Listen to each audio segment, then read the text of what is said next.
read a report of yours you guys produced, I think, 2 years ago now on Schools of Civic Thought, which I think is it's one of the best. It's one of the, I read a lot of reports. That's one of the best reports that I've read. It's so, not just because it's well written or clear or important, it's just something about the depths of intelligence with which you did it, the way you connected this idea of this fascinating idea of a new discipline to our current condition. It was just really remarkable. But I don't mean to steer you directly to that. Please go any direction you want. You're going to speak about some institutional initiatives that you guys have been involved with through AEI and perhaps on your own. Jenna, Right. do you want to speak to that? Yes, I would. I'd love to talk about Schools of Civic Thought in a moment. But and that's something, as you say, we've been thinking about. It's a very rich and complicated project. You've been thinking deeply about it. That report is called Civic Thought: A Proposal for University Level Civic Education from AEI, December 2023. We'll put a link to it in our podcast. Oh, thank you. But it's a gem. It's a treasure. But anyway, please. I might just speak to your previous point for one moment, though, about the deep reasons to have viewpoint diversity in the academy, and not just the political reasons. I think because I mentioned before, we've kind of organized our models for introducing viewpoint diversity or enhancing viewpoint diversity in the academy into short, medium, and long-term solutions. And I think actually that is important to do just for practical reasons, because you do need to do something right now. You need to do something that's going to have effect for the current cohort of undergraduates, medium term. But you really do need to think about the long-term health of the academy. Then reference 1915. Like, we're trying to think in very long-term perspectives here, right? What has happened over the last 20, 30 years? What has happened over the last 100 years, to depart even from that document? And so I might start with the long-term, actually, because it speaks most directly, I think, to your point that the deepest reason to have viewpoint diversity in the academy is for richness of thought. The question the problem that we're trying to tackle there is a problem of pipeline, right? So Steve Tellis at Johns Hopkins wrote a really great essay in National Affairs last June called Beyond Academic Sectarianism. Yes. And we were corresponding as he was writing that and after he was writing that. And out of that essay and our correspondence, it grew this program to help first communicate to young people, whether on the right or actually, really any young person who wants to engage with ideological difference, that the academy would be a home for them. Because currently the academy doesn't necessarily look like a home for that kind of thinking and talking, right? And so the concern of Steve and other professors is that the academy is slanting further and further in one direction, but the tent is getting narrower and narrower on one side, because it's a self-replicating problem. It doesn't look like a place where you want to go if you want to have really deep cross-ideological. So we basically designed this program that draws on students who are attracted to places like AEI Summer Honors Program, Hertog Program, Hudson Program, ISI, IHS. So students who want that kind of conversation. And we've been gratified to find out that we've been able to partner with professors from most of the top 10 political science departments who are wanting to mentor those students, help them with applications, but also help them down the road with publications. So this is the long-term thing. And what motivates those professors? I think the sense that, that's a very good question. The sense that their discipline is needs attention if it is going to, be a place where the broad range of questions is being asked in the future.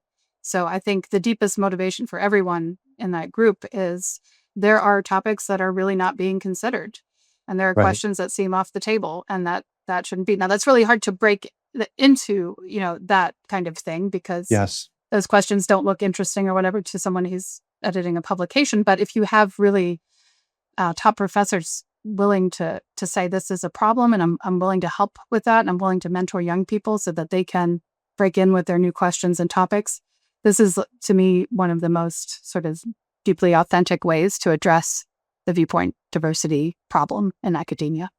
Yeah, thank you. Ben, do you want us to add to that? Or other institutional things you want to mention? Sure. Actually, there's a neat project that builds on Jenna's point, that actually the point of the exchange between the two of you just a moment ago.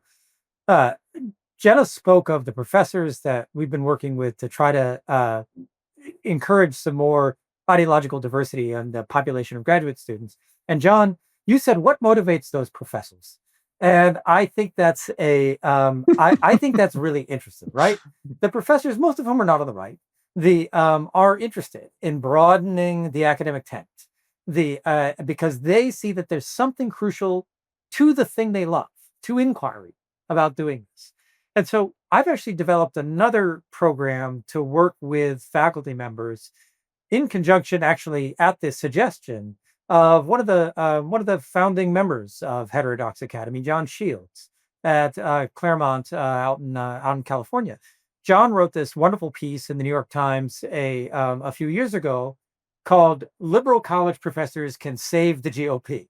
And what John was worried about, I remember. It's a great piece, and what John was worried about was, he was seeing a hollowing out of the intellectual life of the American right, which was something that was a problem for everyone. And he looked at our college campuses and said, like, well, if it's an intellectual problem, college ought to have something to do to address it. But he also knows very well, because he wrote a book about the subject, that there are almost no conservative professors who can address this kind of thing, who could give the young right that is advancing through college a better education, so as to allow them to think more seriously about the public problems that they're going to go on to try to address. And so John said, well, look, ideas are not the same thing as identities. We ought to see if liberal professors would, he just suggested liberal professors, you ought to teach conservative ideas. It would be better for everybody. It'd be better for you. It'd be better for the students. It'd be better for the liberal students. It'd be better for the conservative students. It'd be better for the country.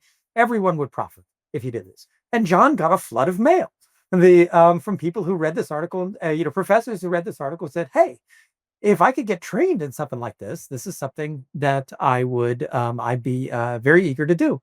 And so John came to us last summer and said, hey, do you think I could partner with AEI to set up a program to actually train people who are not already members of the choir, who have not been through the small but tight-knit world of conservative academia, and see if some of them would be interested in learning about some of these conservative ideas, and incorporating them in some ways or other into their teaching.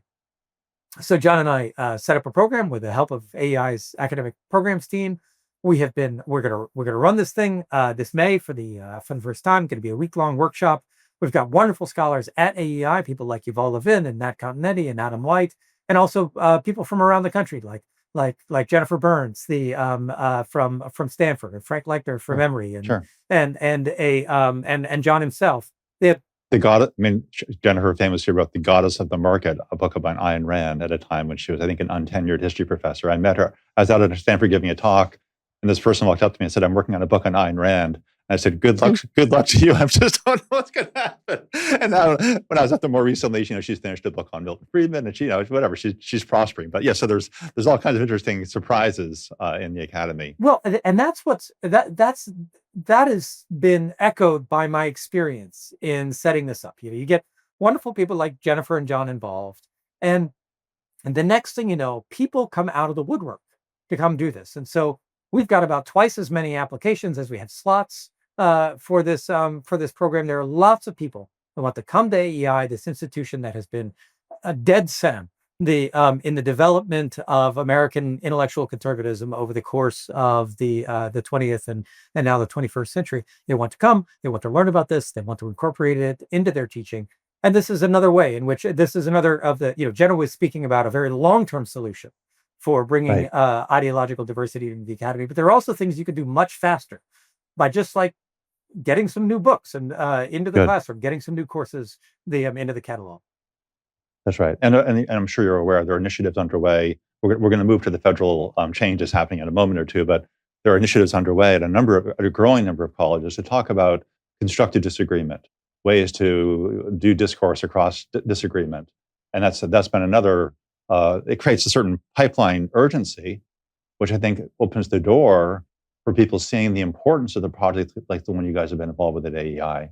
That's sort of in there. But I do want to just invite you to say a little bit about the School of Civic Thoughts initiative, because I personally find it's just really fascinating. Would you want to say just a few words about that, either of you? Yeah, sure. Did you co-write that report? Is that Yes, by you? Yes, that's and so It's if there's fabulous. It's fabulous. so if there's if the we have the advantage of writing together, John, of not just having to rely on a single mind. It's we have this wonderful sort of iterative process in which we trade drafts back and forth, and that really does allow us to think better together than either one of us would be able to do alone. And so that's one of the things that we're really grateful for in the way that we've been able to lead our academic lives. Now, on civic thought. So, as you know, as I'm sure most of your listeners know, there is a widespread bipartisan sense that we need better civic education. That better civic education needs to go on at all levels of education in the United States. And there's a level of this that is appropriate to the university. That is, our universities need to give our democracy more of what it owes. To paraphrase a little bit from Ron Daniels, the president of Johns Hopkins. A big part of his argument there is that universities are not giving democracy what they owe it. That is, a democracy like ours, in particular, has a tremendous need for the input of universities. And part of the reason that our democratic constitutional order is in the trouble that it's in is because it's not getting what it needs from its universities. So there's this widespread bipartisan sense about the problem of civic education. Universities like Johns Hopkins, like Stanford, are starting to stand up new programs to deal with this. But actually, the most aggressive and interesting new programs are coming out of places coming out of flagship public universities. The places like Arizona State, University of North Carolina, the University Right. of Texas at Austin, Florida. the University of Florida. They're driven by Republican legislatures. They are actually standing up whole new academic units in the center of the university. And this has, of course, been a controversial thing. But for us, it prompted a question. Hey, maybe it is in fact the case that there's something called university level civic education that actually ought to take its place among the other disciplines of the university, as a free and independent academic unit, in the same way that the history department is a free and independent academic unit, or the political science department has that kind of standing. Maybe university level civic education needs to be organized in that way. And that And depends. Ben, may I just interrupt just to say that I'm loving the way you're setting this up. When I was so struck by the report, right from the beginning of the report, you say these ideas of these schools for civic thought arose because of a political need, a felt political lack in our across our polity, and yet to succeed, they need to be justified themselves by academic standards. And what you do in that report, among other things, the two of you, is you make an intellectual case for being a discipline of civic thought, which I think that's exactly, you have to do both those things, right? Again, if we're thinking about just the fairness point, running on the anger part or the outrage at universities failing, you can go so far with that. But what you all are doing, I think, is that next part, which is actually speaking the language of the academics in the academy, not just as rhetoric, but in a profound way to make the intellectual case for the importance, the scholarly importance of a new field. So I don't mean to. Those aren't your words, but those are your ideas. That's why I found that report so electric. Would you either of you want to say a bit about what the scholarly case is? I'll say a little bit and then let Ben Please. add to this. But I Please. think this is a very good way you posed the question. When we started thinking about civic education, we thought, citizenship, is this a topic that's worthy of serious study? That's the question that would, if you answered in the affirmative, well, maybe it should be a discipline or a field of study. Is citizenship a topic of worthy of serious study? After we thought about it for a few minutes or a few hours, we realized, yes, absolutely. There is a human capacity for thinking and acting as a citizen, which is a particular dimension of human life that is worthy of serious study. It's a complicated thing. We have tried to be self-governing creatures for millennia, and it works out well sometimes and not so well other times.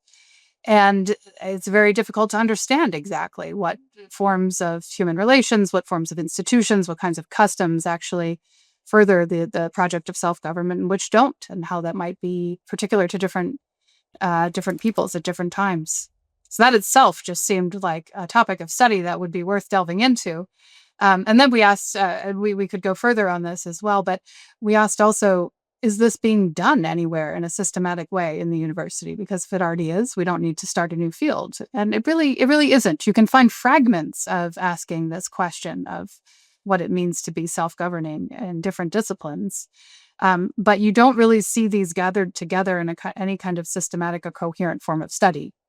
So one of the interesting things that happened after writing that AEI report is that have got contacted by a lot of different people, both administrators who are curious about this whole idea, but also different faculty members, not only from, you might expect, political science or history, but also from English, also from the sciences, saying, I think I actually have something to contribute to that question of how human beings can think and act like citizens.